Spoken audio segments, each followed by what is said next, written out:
Bonsoir à toutes. Merci d'être aussi nombreuses pour cette première édition de présentation donc, de notre outil de sensibilisation à la santé environnementale qui vous est dédié. Moi, je m'appelle Émile Delbès, je travaille pour l'association WECF France. Et donc, cette soirée, ce webinaire, c'est vraiment le fruit d'une collaboration, d'un partenariat entre 3 entités, qui sont l'Agence régionale de santé, Nouvelle-Aquitaine, dont, Claire Morisson est la représentante ce soir et qui va présenter davantage, la politique santé-environnement de l'ARS. Donc WECF que je vous présenterai très brièvement et puis la Mutualité française Nouvelle-Aquitaine qui est aussi représentée par Adeline, David qui aussi, vous dira quelques mots sur le travail de la mutualité, en Nouvelle-Aquitaine sur ce sujet.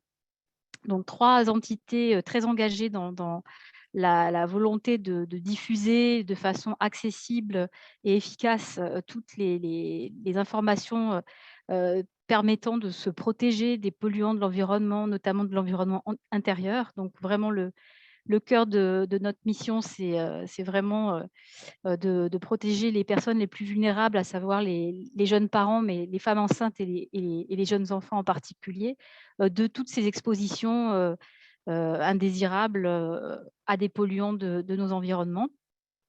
Donc, WCF, ça veut dire Women Engaged for a Common Future. C'est une ONG internationale, écoféministe, qui, mène donc des actions de santé environnementale depuis très longtemps.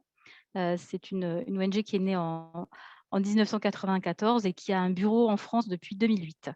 Et donc depuis la naissance du bureau français, nous travaillons sur, toutes ces programmes de santé environnementale, à l'attention particulière des femmes enceintes et des jeunes enfants.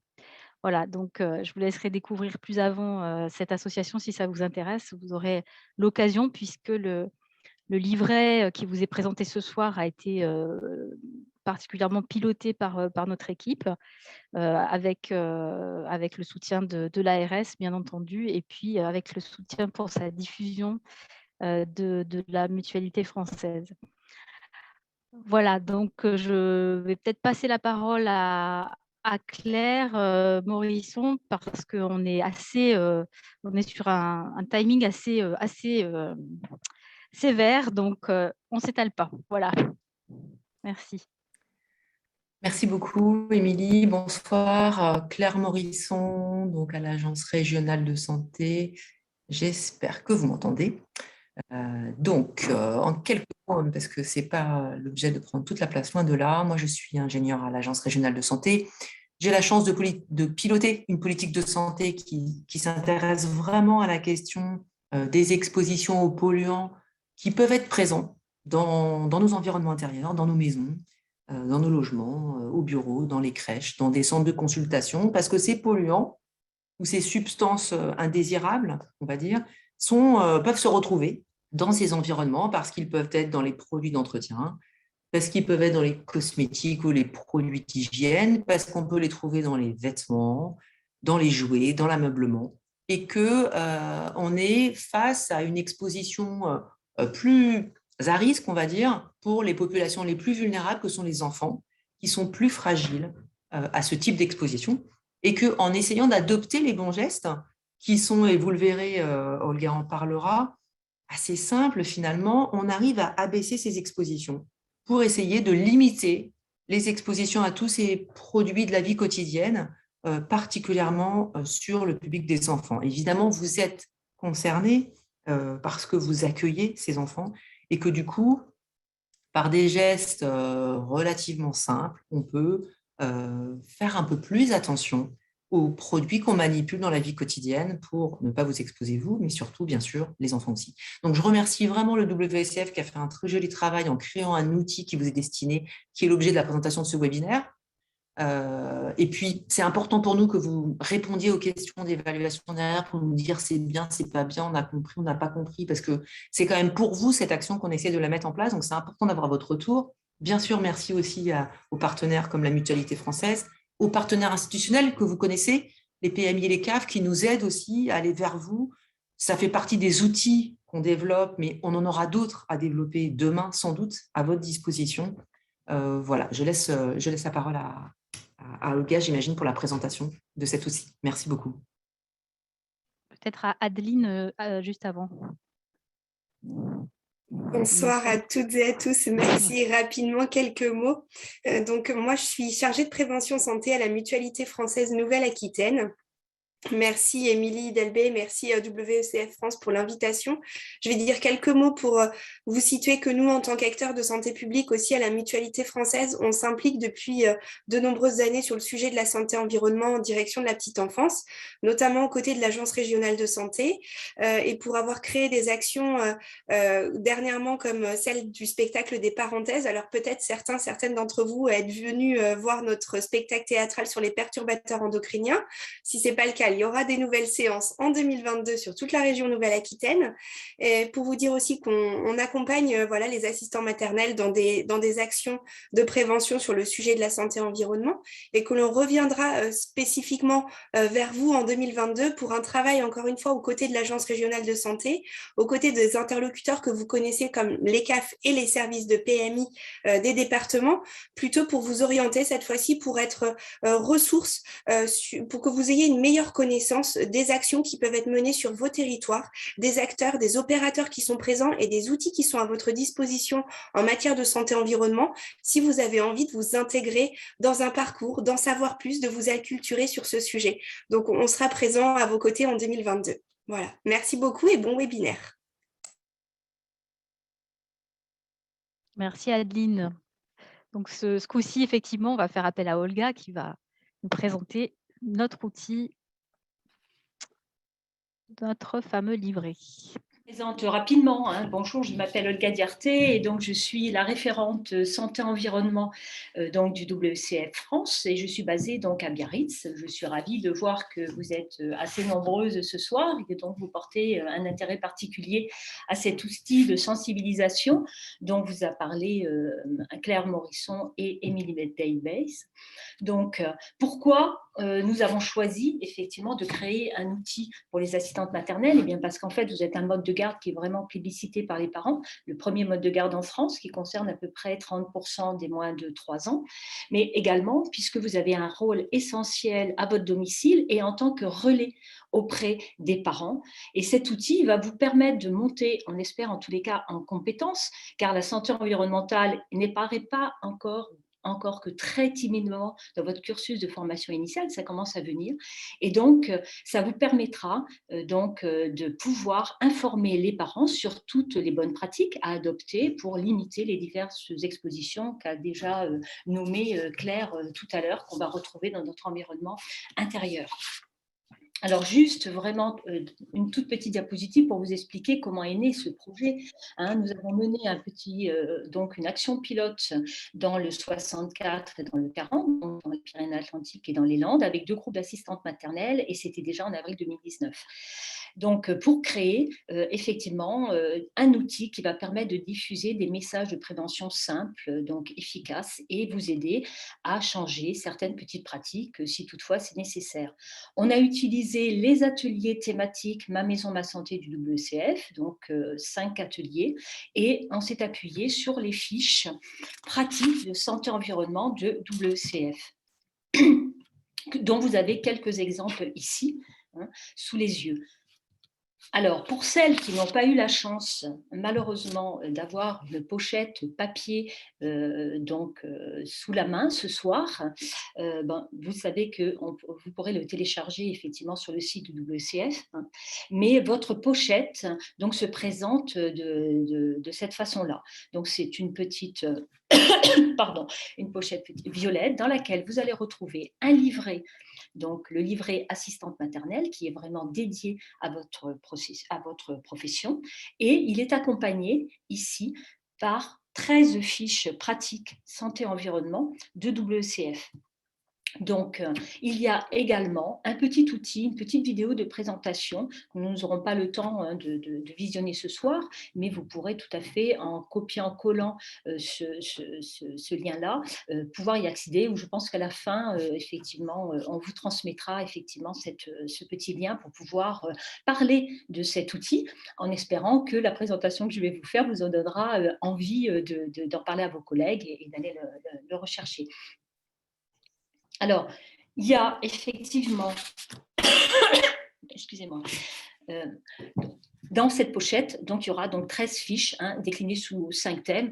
Je ne vais pas vous les lister parce qu'en fait, aujourd'hui, le but essentiel de ce webinaire, c'est vraiment de vous donner un aperçu rapide de cette pochette, parce qu'en 20 minutes, peut-être même un peu moins, puisque du coup, on a grignoté quelques minutes. Et l'essentiel, effectivement, c'est que vous ayez le temps de poser des questions et éventuellement d'avoir des éclaircissements ou certains approfondissements si besoin. Donc, vous allez avoir cette pochette, enfin j'espère, par la suite, et donc vous allez pouvoir vous l'approprier et donc aller regarder tout ce que l'on a voulu vous transmettre.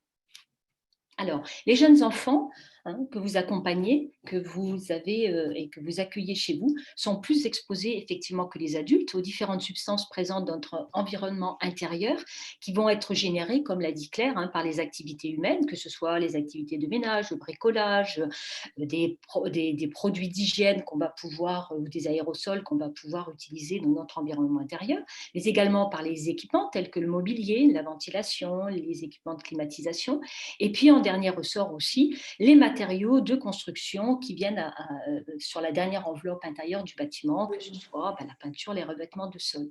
Donc effectivement, les enfants, ils sont bien plus exposés que les adultes parce qu'ils sont en plein développement et leurs organes d'élimination sont encore immatures. Ils respirent plus vite et inhalent plus de polluants. Ils boivent et mangent plus par kilo de poids corporel. Ils sont actifs près du sol et ils explorent leur environnement par le main-bouche.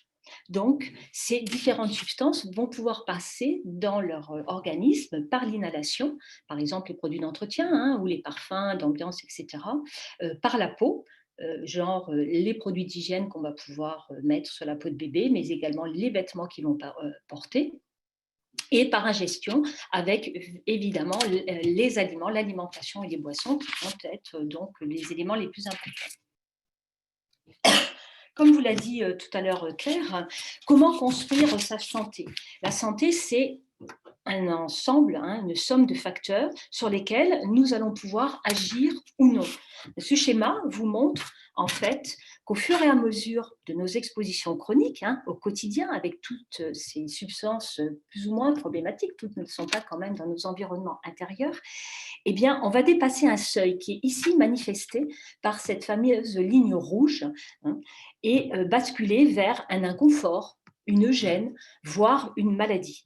Bien sûr, on ne va pas pouvoir agir sur certains facteurs, tels que les facteurs génétiques, l'âge, mais on va peut-être pouvoir être acteur sur le mode d'alimentation que l'on va choisir, limiter un petit peu son stress et surtout limiter certaines expositions à différents polluants qu'on sous-estime parfois, puisque quand on ne sait pas que tel polluant peut avoir un impact sur la santé, effectivement, comment s'en affranchir? Donc, chacun va choisir sur quel facteur donc, il va pouvoir agir en priorité pour limiter les expositions à ces différents polluants et ainsi construire une santé. Et le but de cet outil, c'est vraiment de vous expliquer, de vous montrer et de vous donner les bonnes pratiques pour vraiment limiter l'exposition, pour faire en sorte que, effectivement, en supprimant un polluant, eh bien, on a une chance en plus de rester en bonne santé. Alors, là, on commence en fait à regarder un petit peu donc, le petit dépliant, c'est la deuxième page. On voulait vous parler effectivement de certaines substances qui sont vraiment problématiques, dont a parlé tout à l'heure Adeline, puisque vous avez fait à la mutualité un webinaire sur les perturbateurs endocriniens. C'est vrai que ce sont des substances dont on entend parler de plus en plus, mais elles sont encore mal réglementées. Et donc, ce sont des substances, une petite définition simple, qui peuvent être d'origine naturelle ou artificielle et qui peuvent perturber notre système hormonal et nuire au bon fonctionnement de notre organisme. Alors, il y a à peu près 800 substances qui sont répertoriées dans 8 grandes familles dans notre environnement quotidien, notamment les conservateurs, les pesticides. Après, il y a des petits noms comme les phtalates ou les bisphénols. Oh, le bisphénol, ça vous dit certainement quelque chose. Et donc, ces substances ont de nombreux effets sur la santé. On en a listé quelques-uns, hein, notamment sur la reproduction avec la baisse de la fertilité, la puberté précoce, les malformations génitales, le métabolisme avec l'obésité, le diabète, l'hypertension, et puis jusqu'à certains autres troubles d'hyperactivité, de troubles du comportement. Alors, ces substances, pourquoi elles sont vraiment si problématiques? Parce qu'elles ont des mécanismes qui sont tout à fait inhabituels. Jusqu'à présent, on nous disait la dose fait le poison. Mais avec les perturbateurs endocriniens, des doses faibles sont parfois plus nocives que des doses fortes. Ensuite, c'est la période d'exposition et non la dose qui est importante. Et donc, les périodes de vulnérabilité seront la grossesse, la petite enfance, donc tout à fait la période où vous accueillez les enfants chez vous, et l'adolescence. Un troisième mécanisme aussi qui est assez perturbant par rapport aux autres molécules chimiques, c'est qu'ils peuvent avoir des effets différés dans le temps, donc passer les générations. Et dernier mécanisme, c'est les fameux effets cocktails. Ça veut dire quoi, les effets cocktails? Ça veut dire que si on prend deux substances isolément, elles peuvent être inoffensives ou très faiblement inoffensives. Et par contre, si on les combine, si elles sont mélangées, leurs effets se comportent et peuvent dépasser l'addition des produits qui sont pris individuellement. Par exemple, l'exposition au tabac seul, on sait que ça peut provoquer un risque de cancer du poumon multiplié par 10. L'exposition à l'amiante seule, un risque de cancer du poumon multiplié par 5. Et quand on associe le tabac et l'amiante, le risque de cancer du poumon est multiplié par 50. Vous voyez que donc cette multiplication, ce n'est pas 1 plus 1 plus 1 égale 10, mais parfois 5, 50, 20, voire 100. Alors, on va retrouver malheureusement ces perturbateurs endocriniens dans de nombreux produits de notre quotidien. Alors là, il ne va pas s'agir de vous lister, de vous lire tous les produits dans lesquels on en a mis quelques-uns, mais vous allez à chaque fois pouvoir vous référer. Sur la droite, ce sont les fameuses fiches pratiques santé-environnement du WCF. Je vous rappelle qu'il y en a 13 dans votre carnet.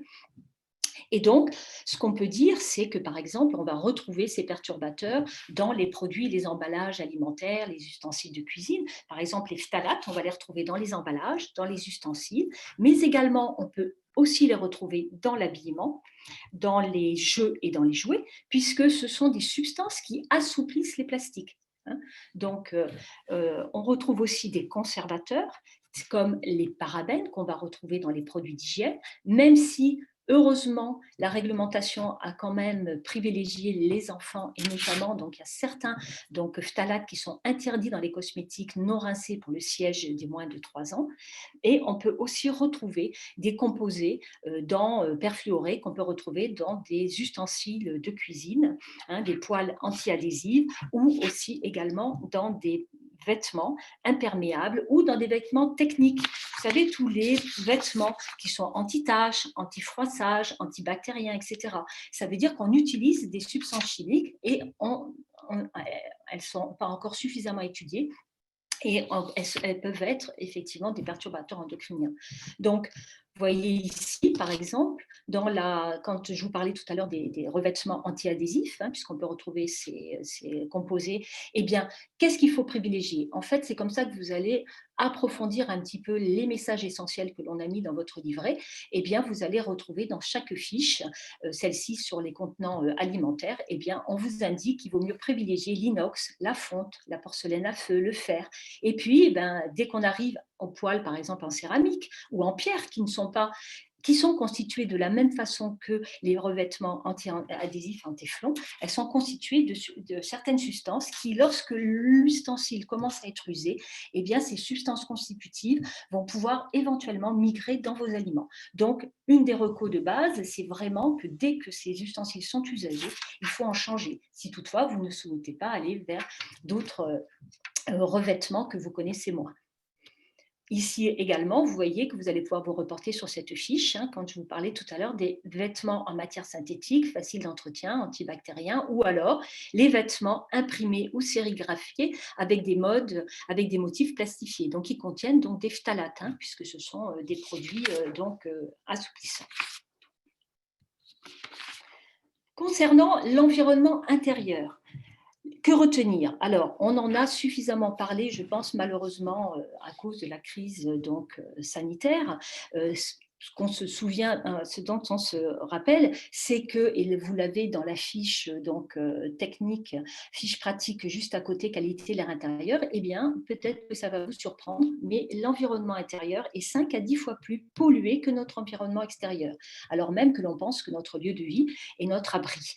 Alors, les grands messages à retenir, c'est vraiment d'aérer le plus possible. Maintenant, les dernières consignes, c'est d'aérer toutes les heures, au moins 5 minutes, donc en courant d'air, d'entretenir effectivement tous les systèmes de ventilation, mais aussi la climatisation, pour limiter l'accumulation de poussière sur lesquelles vont se déposer toutes les substances chimiques ou même physiques qu'on va pouvoir retrouver dans notre environnement intérieur. Et surtout, le message le plus important qu'on a souhaité diffuser, c'est d'éviter les aérosols de parfums et d'insecticides dans votre environnement intérieur, parce que ces aérosols propulsent des fines gouttelettes qui peuvent pénétrer profondément dans vos poumons et a fortiori chez les petits, puisque vous avez vu qu'ils sont bien plus fragiles que nous. Donc, vous pouvez approfondir les grands messages avec la fiche que vous voyez à côté. Et là, je voulais juste vous indiquer comment la meilleure façon effectivement de ventiler, c'est bien le courant d'air, puisque pour la même pièce, vous voyez que si on ouvre une fenêtre en oscillobattant, il va falloir presque 1 heure pour renouveler tout l'air intérieur. Une fenêtre ouverte pleinement, 10 minutes seulement, et un courant d'air en 2 à 3 minutes, vous allez pouvoir renouveler votre air. Donc, il n'y aura pas de déperdition énergétique. Et surtout, vérifier que les portes sont détalonnées, c'est-à-dire qu'il y a au moins 2 cm de jour pour que cet air puisse justement circuler.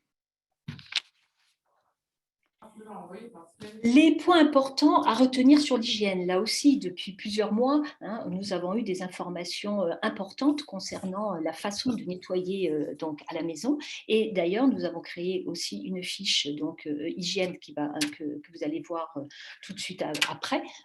Mais ce qu'on peut dire, pour le linge, par exemple, pas de lessive désinfectante, mais seulement un lavage à 60 degrés suffit, notamment pour le virus SARS-CoV-2, mais également en temps normal pour d'autres épidémies. Il suffit donc de nettoyer à température, à ces 60 degrés, avec une lessive, si possible, sans parfum, puisque s'il y a 2 grandes familles chimiques qui sont vraiment problématiques pour notre peau, mais aussi pour notre organisme, ce sont les parfums. Il y a déjà 26 allergènes qui sont réglementés, mais il y en a bien plus qui attendent un petit peu sous le coude. Et puis également, la deuxième famille, c'est les conservateurs. C'est-à-dire que dès qu'on met de l'eau dans un produit, eh bien, effectivement, il faut y introduire des conservateurs pour éviter le développement bactérien. Donc, on se rappelle qu'il faut une lessive la plus classique possible, sans parfum, avec soit l'écolabel européen, que l'on trouve vraiment systématiquement dans toutes les grandes surfaces actuellement, ou alors avec un label un peu plus exigeant, que l'on trouve aussi de plus en plus facilement, EcoCert, éco-détergence, ou simplement du savon de Marseille. On évite, ça c'est pour le linge. Pour le corps, qu'est-ce qu'on peut dire? Pour les mains, c'est pareil, vous avez eu suffisamment d'informations ces derniers mois, mais on va bien évidemment, pour vous, mais pour les enfants, on va laver les mains avec un savon écolabellisé, même ne pas utiliser de gel hydroalcoolique ou de solution hydroalcoolique avec les enfants, même s'ils sont à base d'éthanol et qui sont OK. Et bien sûr, on va vraiment limiter les gels hydroalcooliques avec des substances plus problématiques encore, que sont les ammoniaco-quaternaires, etc. Pour le traitement des poux, puisque vous êtes peut-être confronté à ce genre de problématique, on va vraiment limiter la chimie, c'est-à-dire les traitements avec des produits insecticides qui peuvent être très, très, très impactants pour le cuir chevelu et qui peuvent pénétrer dans notre corps, le corps des enfants. On va limiter aussi les traitements avec les huiles essentielles, même s'ils sont labellisés, parce que les huiles essentielles, ce sont vraiment des petites bombes toxiques, même si elles sont naturelles. Et donc, on les évite pour les enfants de moins de 7 ans.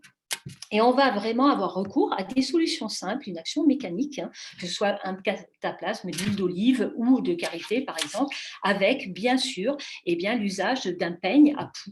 Voilà. Donc, vous voyez que nos recommandations, ce sont des solutions simples avec des produits labellisés, parce que pour les tout petits, mais même pour nous, les adultes, moins on utilise de produits et mieux c'est. Alors, voici donc la fiche qu'on a complétée, que vous allez retrouver dans votre carnet, dans votre pochette. Elles ont été développées et on y reprend effectivement certaines informations que je viens de vous donner. Et puis, on a surtout voulu effectivement, parler du nettoyage ou de la désinfection. Mais là, je pense que vous avez eu les messages de base, hein, c'est-à-dire de nettoyer avant de désinfecter, même donc avec un savon, sans avoir recours forcément à un désinfectant, avec un produit de détergence, avec le label EcoCert détergence.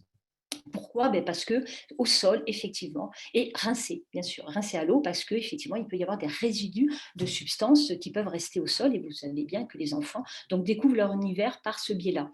Si toutefois vous devez désinfecter, eh bien, on vous a mis quelques grandes recommandations, hein, d'éviter de nettoyer puis de désinfecter avec un produit virucide, bien sûr, à la norme 14-14-76, une fois par jour suffit, plutôt le soir, et bien sûr, respecter le temps de contact préconisé sur l'étiquette et rincer à l'eau. Attention au vinaigre blanc, attention aussi si vous voulez utiliser l'eau de Javel, utilisez-la correctement, hein. Donc, c'est indiqué, je ne vais pas vous relire la fiche, hein, vous la lirez attentivement, mais ce sont vraiment des informations importantes. Et bien sûr, renouveler l'air le plus souvent possible, hein, voilà. C'est les recommandations. Je vais un peu vite parce qu'on a pris quelques minutes de retard et en fait, le but, effectivement, comme je vous disais, ce n'était pas de balayer in extenso, donc ces fiches, hein, c'est vraiment vous donner envie d'aller les regarder et d'approfondir. Alors, pour ce qui concerne le change de bébé, si vous avez par exemple un matelas en PVC ou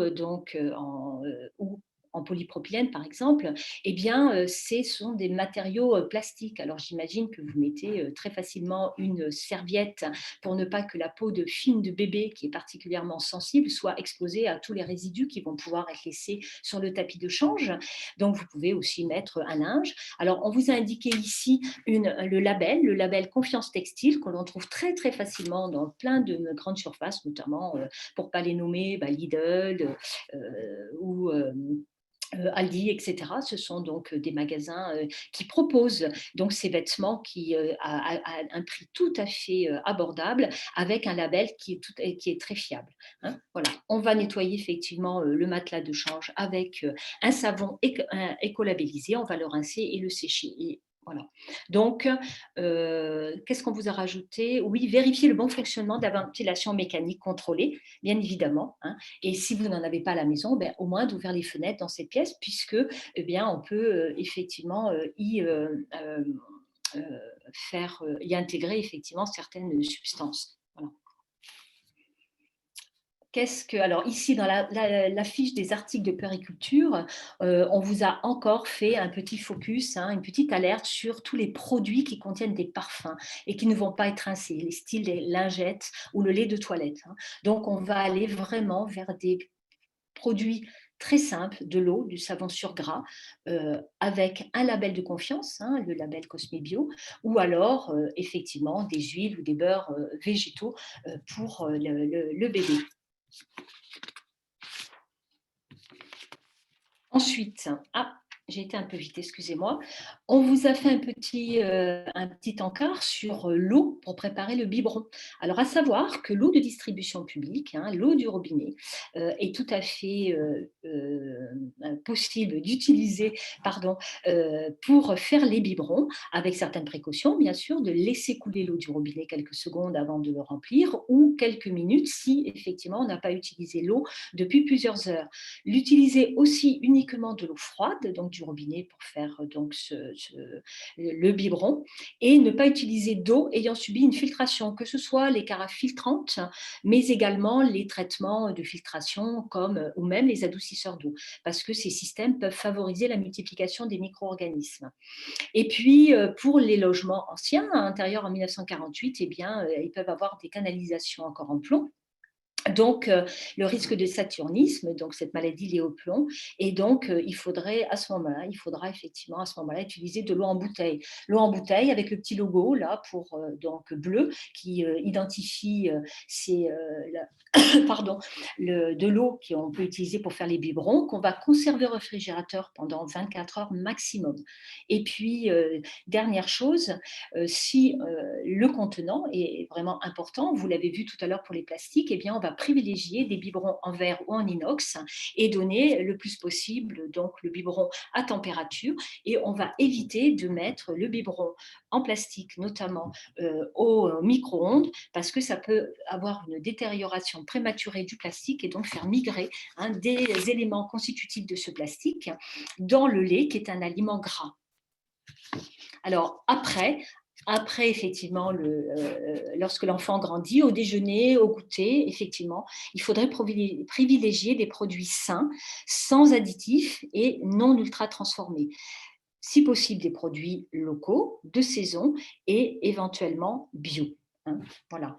Attention, justement, pour les produits du petit déjeuner, les céréales du petit déjeuner complètes, que ce soit muesli, pain, etc. Il faut vraiment faire attention si ce sont des produits qui ne sont pas bio, parce que tous les pesticides vont pouvoir rester sur l'enveloppe de la céréale et donc se retrouver dans l'assiette, même s'ils sont transformés à haute température. Vous allez retrouver aussi cette petite fiche qui va vous indiquer un petit peu le degré de pesticides qu'on peut retrouver dans les fruits et légumes non bio. Vous voyez que effectivement, certains fruits comme la pomme, ici se retrouvent pratiquement au bout avec une quarantaine de traitements. Donc en fait, attention, bien laver les fruits et légumes avant de les éplucher et pour éliminer certains traitements toxiques, ou alors aller vers, pour certains produits, certains aliments que l'on consomme énormément, pourquoi pas ne pas aller les acheter en bio. Dernière petite page sur l'alimentation. Quelle vaisselle pour le repas des petits? Eh bien sûr, le verre, la porcelaine ou l'inox, qui sont des matériaux stables et inertes. On a fait une petite attention à la vaisselle en bambou, qui est devenue vraiment remplacer progressivement la vaisselle en plastique et même en mélamine ces dernières années. N'oublions pas qu'elle est fabriquée de la même façon que la mélamine, avec de la poudre de bambou et de la résine de mélamine, et qui n'est pas tellement homogène et qui peut se libérer assez facilement lorsque l'on met à chauffer, notamment au micro-ondes. Donc, il y a eu de nombreux rappels faits par la répression des fraudes depuis 2019. Et donc, ici, on vous rappelle effectivement de privilégier, donc d'éviter de réchauffer les aliments au micro-ondes, surtout pour les aliments gras ou acides, comme je vous le disais. Voilà. Vous pourrez prendre le temps de regarder ces fiches-là. Pour terminer, concernant les enfants et le jeu, on va retenir qu'il faut effectivement sortir le plus possible les enfants, ce que vous faites vous en tant qu'assistant maternel au quotidien. Attention bien sûr aux heures d'exposition et surtout leur faire porter des vêtements couvrants et un chapeau lorsqu'il y a un petit peu plus de soleil. Une recommandation aussi qu'on a voulu vous faire, c'est de faire attention aux produits que vous allez faire à la maison, parce que vous pouvez éventuellement utiliser des produits qui peuvent être allergiques. Donc, bien vérifier avant toute utilisation que les recettes sont exemptes d'huile essentielle, par exemple, qui sont trop concentrées, comme on l'a dit. Ne pas utiliser aussi de colorants alimentaires qui peuvent être irritants. On vous a mis une petite recette de pâte à modeler maison, toute simple, faite avec de l'huile, de la farine, des aliments vraiment que l'on peut ingérer et qui sont donc pas nocifs. On a bien sûr des labels aussi, même s'ils ne sont pas très nombreux sur les jouets, mais ils existent, donc vous pouvez aussi vous y référer. Et une dernière chose qu'on a voulu vous mentionner, c'est effectivement, vous le retrouvez sur cette fiche mémo, à propos des écrans. Pas d'écran avant 3 ans. Effectivement, il y a de plus en plus d'études internationales qui montrent le retard de langage, le cognitif des enfants qui sont exposés aux écrans dès l'âge bien avant les 2-3 ans. Et le docteur pédiatre Anne-Lise Ducanda vient d'écrire un livre, Les tout petits face aux écrans, comment les protéger, aux éditions du Rocher. Et elle dit, et je trouve ça tout à fait pertinent, quand un enfant s'éteint un enfant s'éveille. C'est-à-dire qu'une fois les écrans supprimés, le cerveau et le corps se reconnectent avec tout leur sens au monde réel. Donc, c'est effectivement peut-être un message à partager aussi avec les parents qui, parfois, et bien par facilité aussi, ou parce qu'ils pensent que c'est bien aussi de mettre leurs enfants devant les écrans, ont peut-être un petit peu limiter cette exposition. Et concernant la dernière fiche, c'est sur l'entretien des jouets. Là aussi, vous avez eu suffisamment d'informations depuis malheureusement la crise sanitaire. Hein.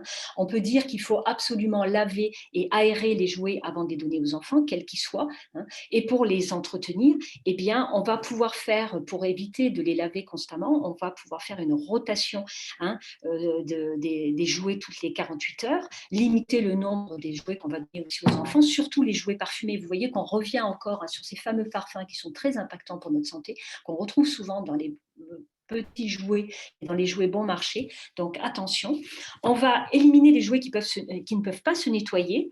Et pour les jouets en tissu, eh bien, comme la lessive, comme les lessives, on va les laver à 60 degrés et on va bien les sécher au sèche-linge. Et si on peut effectivement nettoyer certains jouets, on va les faire tremper hein, dans un nettoyant. On va les rincer et les sécher pour éviter le développement des bactéries.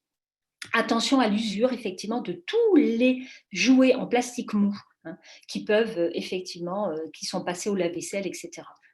Et on vous a mis aussi de privilégier les tapis d'éveil en tissu plutôt que ceux en mousse. Et si vous en avez en mousse à la maison, ben pourquoi pas les recouvrir avec un drap ou que vous pourrez aisément donc laver. Et le bébé ne sera pas en contact avec tous ces plastiques qui sont quand même problématiques pour la santé. Voilà, j'en ai terminé. Pour les compléments d'information, pour cette pochette d'assistante maternelle, vous pouvez effectivement la télécharger sur le site de WCF, mais vous pouvez aussi avoir des compléments d'information sur le site institutionnel les1000premiersjours.fr de Santé publique France. Il existe aussi une application, Ma Maison Santé, qui a été construite avec la Mutualité Pays de Loire, le WCF bien sûr et l'ADEME. Et pour télécharger votre pochette, eh bien, il y a aussi la possibilité d'aller sur le site de l'ARS, Nouvelle-Aquitaine. Et ensuite, récupérez votre pochette, ce que j'espère que vous allez faire très, très rapidement si ça n'a pas déjà été le cas pour ce soir. Adressez-vous à votre relais petite enfance, à votre CAF, à votre PMI et pourquoi pas éventuellement à votre délégation de l'ARS, puisque normalement, ils doivent avoir dans leurs locaux donc des cartons dont ils seront certainement très, très prompts à se débarrasser. Ensuite, il y a la possibilité, après ces webinaires, d'assister à un atelier nesting de WCF France. Ce sont des ateliers de 2 heures qui vont balayer un petit peu toutes les pollutions qu'on va retrouver dans notre quotidien. Pour y assister, vous pouvez contacter la maternité la plus proche de chez vous ou vous inscrire via le site de WCF France où il y a une carte interactive où on vous indique tous les ateliers. Ils sont bien sûr en priorité destinés aux futurs parents, mais vous pouvez tout à fait y accéder. Je tiens à vous remercier pour votre engagement et pour permettre, soit en diffusant le petit teaser ou en échangeant avec les parents, tous ces bons messages et pour donc élargir la diffusion en Nouvelle-Aquitaine de cet outil que nous avons construit. Merci bien. Merci Olga. Eh bien, super. Donc, on a évidemment un petit peu grignoté dans le temps, mais je crois que c'était quand même nécessaire d'aller jusqu'au bout de cette présentation de l'outil. Il y a beaucoup de, beaucoup de remerciements, beaucoup de satisfaction visiblement de voir cet outil qui résume pas mal les préoccupations de tout un chacun, de toute une chacune, si je puis dire. Il y a quelques questions un peu plus précises qui ont été posées. J'espère que je les ai toutes vues, donc j'en ai collecté quelques-unes. Donc, je pense qu'avec l'information déjà pour récupérer possiblement la version papier, je crois que ça intéresse beaucoup de gens. Et en effet, on ne pourra pas récupérer ces pochettes dans toutes les PMI de France, hein, puisqu'il y avait une question à ce niveau-là. Donc, à l'échelon national, je pense que le téléchargement sera une première étape et puis on pourra, voilà, on est en négociation et peut-être qu'on aura d'autres partenariats avec les autres ARS pour éditer des versions papier par région autre que la Nouvelle-Aquitaine, mais dans un premier temps, non, ce ne sera que dans les délégations de la Nouvelle-Aquitaine. Donc pour les questions, donc je fais appel aussi à mes collègues qui sont là. Donc il y avait une première question sur quels produits naturels bio puis-je utiliser pour le nettoyage des jeux des bébés. Donc là, personnellement, j'aurais tendance à dire du savon de Marseille, ça peut être très suffisant. C'est un produit naturel en fait, et tout simplement. Mais si Olga, tu as d'autres idées, pourquoi pas. Je Mais pense qu'un savon simple, c'est oui, un déjà savon très bien. simple, comme on l'a indiqué tout à fait dans la présentation. Alors, c'est vrai que ça a été un peu rapide, certes, mais vraiment un nettoyant, donc simple, à base de savon de Marseille ou même de savon noir, pourquoi pas, qui soit labellisé éventuellement avec donc le label EcoCert que l'on vous a montré tout à l'heure. Voilà. Voilà, ça Bien permet de passé, bien rappeler, sûr. ouais, ça permet quand même juste de rappeler que ce virus SARS-CoV-2, il est sensible au détergent, hein. Donc c'est un virus enveloppé avec une couche lipidique autour de son noyau et donc il est désactivé par le savon, tout simplement. Donc pas forcément si utile que ça de désinfecter avec de l'alcool à 70 degrés, mais en tout cas de bien se laver avec du savon, ça fonctionne très bien, que ce soit pour les sols, pour les jouets ou toutes sortes de surfaces. En tout cas, le détergent a une action sur ce virus-là. Autre question, donc une remarque en tout cas concernant le réchauffage au micro-ondes. Donc une des participantes mentionne le fait que le micro-ondes, c'est quand même l'outil le plus utilisé en tant qu'assistante maternelle, sachant qu'on n'a pas le droit de cuisiner avec. Donc effectivement, les recommandations pour le micro-ondes, c'est effectivement de peut-être pas faire cuire les aliments, mais uniquement de les réchauffer et si possible pas trop fort, donc pas à puissance maximale. Donc un petit peu plus longtemps et un petit peu moins fort, ça c'était les recommandations de l'Agence nationale de sécurité sanitaire, hein, sur l'usage du micro-ondes. Bien entendu, l'idée c'est aussi de ne pas essayer autant que possible de ne pas utiliser de récipients en plastique pour faire réchauffer les aliments. Voilà, de façon générale, c'est préférable. Une autre question aussi qui va certainement intéresser, c'est: je lave mon sol tous les jours à la vapeur avec un aspirateur vapoteur. Alors, est-ce qu'il fume? Et puis, est-ce que ça désinfecte aussi? Voilà, donc je vais Alors, peut-être laisser Olga, tu as bien étudié la question avec l'utilisation professionnelle en fait, hein, oui, tout à fait, ouais, voilà, des des nettoyants nettoyeurs vapeur. vapeur, mais est-ce que les nettoyeurs vapeur, voilà, plutôt pour les particuliers, est-ce qu'ils ont les mêmes vertus? Ben oui, de la vapeur, donc c'est à 100 degrés, donc voilà, un dégagement de vapeur. Au niveau de la performance, je pense qu'il y a pas de doute. Par contre, il faut être vigilant sur la surface sur laquelle on va utiliser l'appareil vapeur. Sur quelle surface utilisez-vous? Est-ce que c'est sur un carrelage? Donc c'est un sol inerte. Attention, si ce sont des revêtements de sol souple, style donc polychlorure de vinyle, PVC et non pas du véritable linoléum, même si effectivement de plus en plus de revêtements souples à l'heure actuelle ne contiennent plus ces fameux assouplissants, donc les phtalates, hein, qui peuvent être libérés en fait par l'action de la vapeur. Donc, si c'est sur un carrelage, il n'y a aucun souci. Voilà. Donc, bien veiller à connaître le sol, effectivement, sur lequel on va passer l'appareil vapeur. Sinon, effectivement, il est tout à fait actif, hein, pour désinfecter, bien sûr. Mmh. Tout à fait. Ensuite, je vois pas mal de questions alors où il est question en fait de marques de produits, enfin de noms de produits de façon très, très précise. Donc évidemment, nous, on n'a pas du tout vocation à faire la publicité ou la contre-publicité pour tel ou tel produit, hein.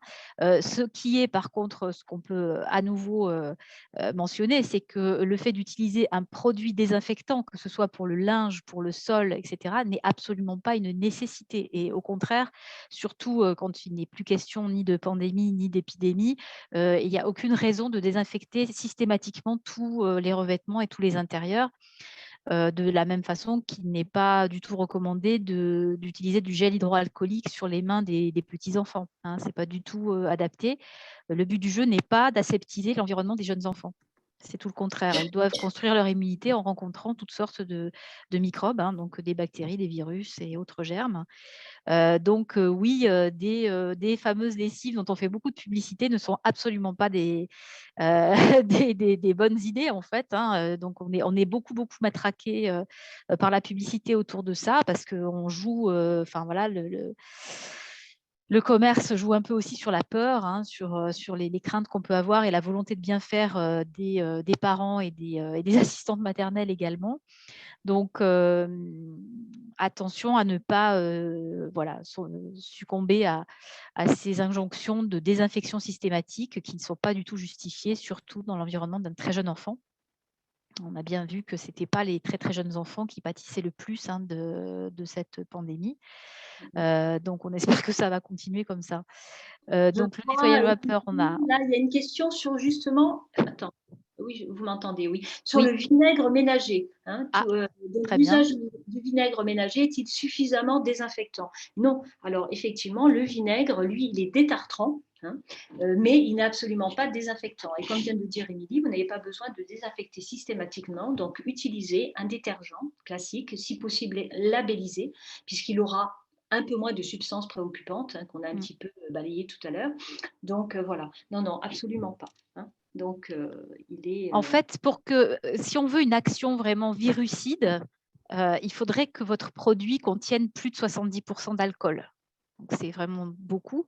Donc, quand on parle d'alcool ménager, de vinaigre blanc, je ne pense pas qu'on soit à ce taux-là d'alcool dans le produit. Donc, vous aurez quelque chose qui va, oui, peut-être effectivement bien détartrer, nettoyer, désodoriser, mais pas tant que ça. En tout cas, ce n'aura pas l'efficacité d'un savon. Tout à fait. Hein. Donc, peut-être qu'il vaut mieux préférer un savon, si on veut nettoyer au naturel, entre guillemets, hein, un savon noir ou un savon de Marseille, que simplement du vinaigre blanc, pour ce qui concerne cette pandémie en tout cas. Voilà. Le lave-vaisselle suffit pour les jeux. Alors attention, là aussi, hein, vous allez retrouver des informations dans les fiches. Donc attention à tous vos jouets donc en plastique mou, hein, que vous allez, qui vont plus ou moins bien supporter les températures un peu hautes du lave-vaisselle, hein, et à force, ils vont s'user précocement et il y a des petits morceaux qui vont pouvoir se détacher. Donc non, c'est pas. Vous pouvez très bien les nettoyer, hein, de façon avec un détergent. On en revient toujours à ça. Hein. Les plongées, ceux qui sont immergeables, dans un détergent, ensuite les plonger dans de l'eau propre pour les rincer et les faire égoutter et bien les sécher surtout. Voilà. Alors, il y a aussi quelques questions sur les contenants, les assiettes. Je crois, j'ai vu passer donc une question sur qu'est-ce qu'on donne aux petits-enfants comme assiette, en fait, hein, en lieu et place du plastique, j'imagine.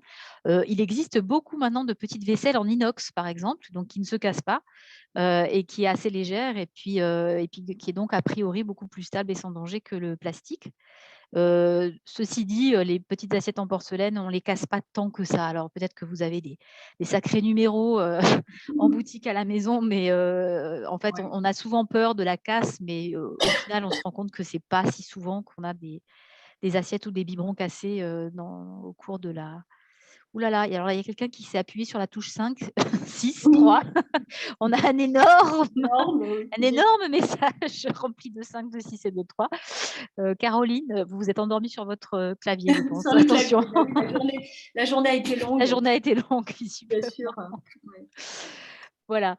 Désinfectant d'origine végétale, pourquoi pas, mais encore une fois, la désinfection pose question. Est-ce que c'est absolument nécessaire ou pas? On vous invite vraiment à vous reporter à la fiche hygiène, hein, bleue que vous a montré Olga tout à l'heure et qui a été validée par l'Agence régionale de santé. Donc, on ne pense pas vous dire de bêtises en faisant remonter cette question de est-il vraiment nécessaire de tout désinfecter tout le temps et en tout lieu? Je mets au lave-linge en filet. Alors, vous parlez probablement des jouets et peut-être des jouets lavables, pas de problème. Non, pourquoi une bêtise? Je ne pense pas. Ouais. Pas de bêtises là derrière.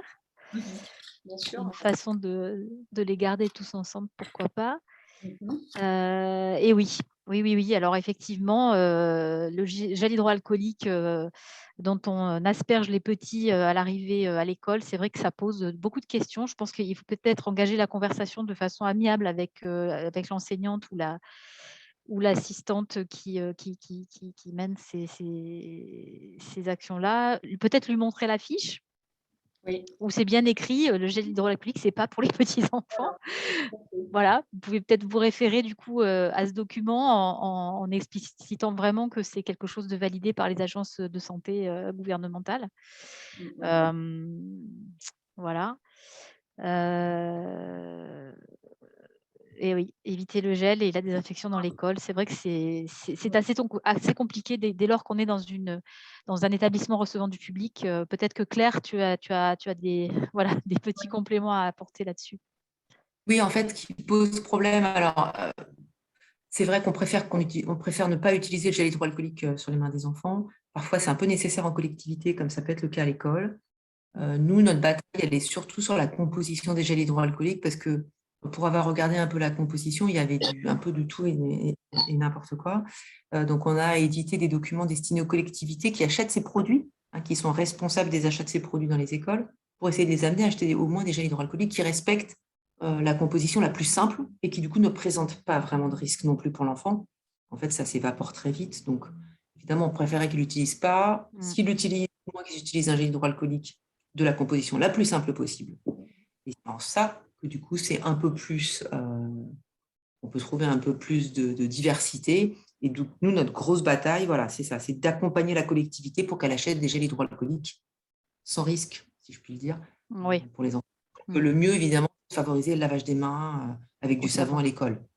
Là encore, avec la pandémie, vous savez bien, un peu compliqué. OK. Bon, eh bien, très bien, merci beaucoup. Je reprends un peu le chat, au fil de l'eau. Donc on a une question sur un matériel qui s'appelle le Babycook, qui est effectivement, vapeur, donc c'est pas mal. Le revêtement est en plastique, ça pose question. En effet, dès qu'on est, face à du plastique et de la chaleur, on se pose des questions et c'est bien naturel. Donc la question, c'est de se reporter peut-être sur les fiches puériculture, hein, qu'on vous a montré, les fiches violettes, et vous verrez qu'il y a une petite proposition qui est faite. Alors après, vous prendrez ce qui vous convient ou pas, mais nous, on vous propose peut-être d'acquérir pour une somme extrêmement modique une fleur à vapeur. Donc, c'est un petit panier vapeur qui se replie comme une petite fleur et qu'on peut donc mettre dans une petite casserole quand on a des petites quantités d'aliments à faire cuire vapeur. C'est très pratique et peu onéreux et puis, c'est de l'inox donc on est quand même beaucoup plus tranquille pour la cuisson. C'est une alternative au fameux Babycook qui est des fois encore en plastique. Alors c'est vrai que normalement, il n'y a plus, hein, de BPA dans ces nouvelles versions de ces machines, mais au cas où, ça peut être une alternative. Ouais. Alors, également là, des questions sur des marques de produits qu'on va trouver effectivement en grande surface. Alors effectivement, ce qui est important, c'est pas tellement la marque, c'est plutôt le label EcoCert que vous mentionnez, Aurélie, parce que, dans cette gamme de produits, il y a des produits labellisés EcoCert et d'autres pas. Donc là, ce qui va être à favoriser, c'est ceux où vous avez le label, voilà, la mention EcoCert dessus qui va quand même, valider un cahier des charges, intéressant d'un point de vue santé-environnement. Mais c'est vrai que il y a des gammes de produits où il y a des produits un peu moins bien que d'autres, donc privilégier les produits, écolabellisés, c'est toujours, préférable. Est-ce qu'il y a des questions? Ah oui, il y a une demande de précision sur: «Est-ce que le savon de Marseille tue les microbes et les virus?» Alors bon, moi je ne suis pas infectiologue, mais en tout cas, je redis que concernant le covid, le savon est efficace. Voilà, C'est ça le qu'il faut. savon va désactiver totalement, l'aspect contaminant du virus, donc pas de problème pour celui-là en tout cas, et un très bon lavage au savon, ça tue quand même, je pense, en tout cas ça élimine une grande partie, des microbes. En fait, les microbes, c'est l'ensemble de tous ces, micro-organismes qui sont autour de nous, les virus en font partie, hein. De la même façon que les bactéries, les salmonelles, et autres germes. Je ne sais pas si c'est assez clair comme réponse, Charlène, mais en tout cas, le savon de Marseille, c'est pas mal. Pour ce qui nous occupe en ce moment, c'est très suffisant. Suffisant, ouais. Il faudra le rappeler. Voilà. Est-ce qu'il y a d'autres questions qu'on aurait oubliées en passant?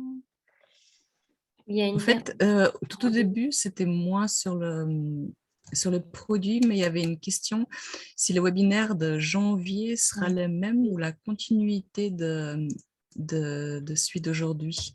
Peut-être Oui. qu'on peut redire Alors, ça. Lucie avait répondu. Mais c'est parce que ça allait vite, alors c'est peut-être qu'on ça, peut le oui. répéter Oui. Alors, pour tout le Lucie, monde. tout à fait, tu as raison, Anya.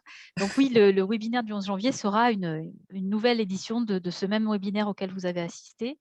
Mais si vous avez envie d'aller plus loin, effectivement, prenez le temps de lire les fiches. Essayez peut-être, si vous avez l'occasion d'avoir un atelier nesting dans votre région, vous pouvez peut-être essayer de vous joindre à un atelier. La Mutualité française Nouvelle-Aquitaine fait également des ateliers santé-environnement, donc il y aura peut-être moyen aussi. Et puis, oui, Claire, tu voulais dire quelque chose? Oui, peut-être, alors c'est pas encore, avec la crise, c'est un peu compliqué, mais il y a aussi des ateliers dans les maternités.